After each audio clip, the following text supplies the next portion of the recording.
Hi ನಮಸ್ತೆ, ಎಲ್ರು ಹೇಗಿದ್ದೀರಾ? ಎಲ್ರು ಚೆನ್ನಾಗಿದ್ದೀರಾ ಅಂತ ಭಾವಿಸ್ತೀನಿ. ಯೂಶುವಲ್ ಆಗಿ ಎಲ್ಲ ಒಂದು ಹೆಂಗಸರು ಮಾಡುವಂತ ಒಂದು ಕೆಲಸ ಅಂದ್ರೆ ಬಟ್ಟೆಗಳು ವಾಶ್ ಮಾಡಿದ ತಕ್ಷಣ ಫೋಲ್ಡ್ ಮಾಡಿ ಇಡೋದಿಲ್ಲ, ಹಾಗಾಗಿ ಇಟ್ಟಿರ್ತೀವಿ. ಇವತ್ತು ನಾಳೆ ಅದ್ರ ಜೊತೆಗೆ ಇನ್ ಸ್ವಲ್ಪ ಏನಾದ್ರು ವಾಶ್ ಮಾಡೋದಿದ್ರೆ ಬಟ್ಟೆನ ಅದನ್ನು ವಾಶ್ ಮಾಡಿ ಜೊತೆಗೆ ಎಲ್ಲಾನು ಮಡ್ಸಿಟ್ರೆ ಆಯ್ತು ಅಂತ ಹೇಳ್ಬಿಟ್ಟು ನಾವು ಒಂದಷ್ಟು ರಾಶಿ ಬಟ್ಟೆಗಳನ್ನ ಒಟ್ಟಿಗೆ ಇಟ್ಕೊಂಡ್ಬಿಟ್ಟಿರ್ತೀವಿ.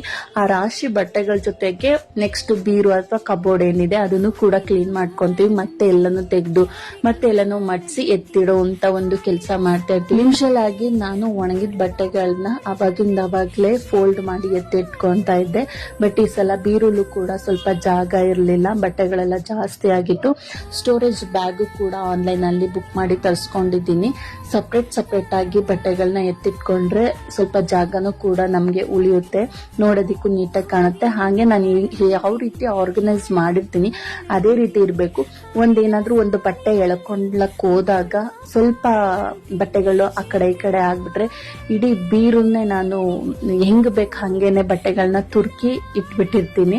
ಈ ಸಲ ಕೂಡ ಅದೇ ಆಗಿತ್ತು. ಕಾಮನ್ ಆಗಿ ಒಂದ್ ಮಾತು ಹೇಳೋದಾದ್ರೆ, ಬೀರುಲಿ ಇಡಕ್ ಆಗದೆ ಇರೋಷ್ಟು ಬಟ್ಟೆ ಇದ್ರೂ ಕೂಡ ನಾವು ರಿಪೀಟ್ ಬಟ್ಟೆಗಳನ್ನ ಯೂಸ್ ಮಾಡ್ತೀವಿ. ಬಟ್ಟೆನೇ ಇಲ್ಲದೆ ಇರೋರ್ ತರ ಹಾಕೊಂತೀವಿ. ಇದು ಎಲ್ರೂ ಮನೆಯಲ್ಲೂ ಕಾಮನ್ ಆಗಿರುವಂತದ್ದಲ್ವಾ.